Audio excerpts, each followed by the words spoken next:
like they're going to close this one down, and it's all up for Alexander Plushin. Oh, well, in a heartbeat almost. His lead of 1 minute 40 plus was eroded, and now it's over to the big riders, the lead riders in this group. So the Skydive Dubai squad don't get that fairy tale win. It was all about these hills, really. Otherwise, he was in good shape, so nicely controlled by them. Peter Sagan in the red jersey of points leader. It's second in that competition to Taylor Phinney, but wears the red jersey. Finney's in the overall leader's blue jersey, and Sagan in that red jersey on the tail of two Cannondale teammates, and looking very strong indeed. Will Sagan strike out for glory, or for him is it just about staying in good shape and making sure that he covers his rivals on these hills? Yes, Marco Mercato at the front for Cannondale, followed by Damiano Caruso. So the two Cannondale riders, third there Valverde, then Peter Sagan. And then just behind him, Steve Cummings, Pozzato, the world champion Rui Costa, and now you've got Taylor Phinney. He did say that he was feeling good and he would be able to go over these climbs, but you can just see the concentration now. The big hitters coming towards the front. We expected the world champion to be here, but in the red jersey, Peter Sagan looking good with his two teammates in front. Caruso trying to go over the top. Valverde looking good in second place. Mercato sits there in third place. A wee bit of a grimace, but BMC boys are there. Steve Cummings sitting in fifth place in the BMC red jersey, just in front of the race leader Pozzato. And then you see the world champion, one of the Katusha riders, I think it's Gusev, but Bobby Jungles did try. But you can just see the faces of some of these riders as we string out over the top of the first climb.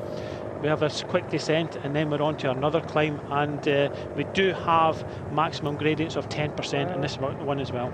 Yeah, solid job done there by the Cannondale squad, keeping Peter Sagan in perfect position. He slots in on the tail of Caruso, and indeed goes to the front of the group. So Sagan's full of energy, full of strength. So too, very impressive performance there from Steve Cummings and from Taylor Phinney. Neither of those riders looked troubled, and maintaining their position at the front of the group as Taylor Phinney rode up to the summit of that mountain on the wheel of the world champion Rui Costa without any difficulty, and a couple of riders in front of him. Steve Cummings is in flying form, no doubt about it. Yeah, the other BMC rider just behind Pozzato in the pink Lampre is Peter Velits, who's moved from Amiga Farmer Quick Step over to the BMC team. So they do have some strength in numbers. They did lose 3 riders at the bottom of this climb.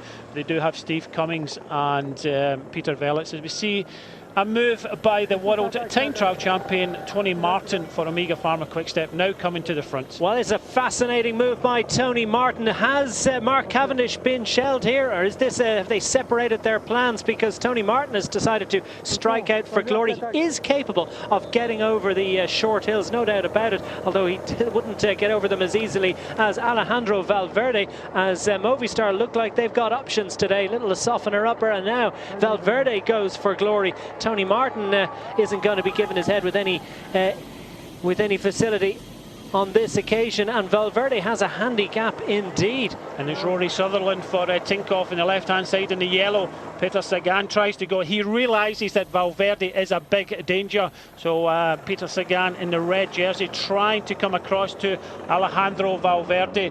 And the Tinkoff rider is Rory Sutherland. And we've got one of the riders, I think it might be Wout Poels of Amiga Pharma Quickstep, trying to come across. We did see Luca Paolini up there as well for Katusha in the red, but you can just see that the gaps opening. This is a very difficult finish to this stage. Well, Sagan's absolutely flying. He was taking a drink there as he just rolls back up onto the wheel of Alejandro Valverde. It's easy for him at the moment. Rui Costa we see moving up too. Great to see the world champion has had a good winter and is clearly full of fighting form. Taylor Phinney now fourth in line there in the blue jersey of the overall race leader, looking over his shoulder to see how many riders have managed to make it into this group. Well, this lead group contains of Sagan in the red jersey, Rory Sutherland, Tinkoff.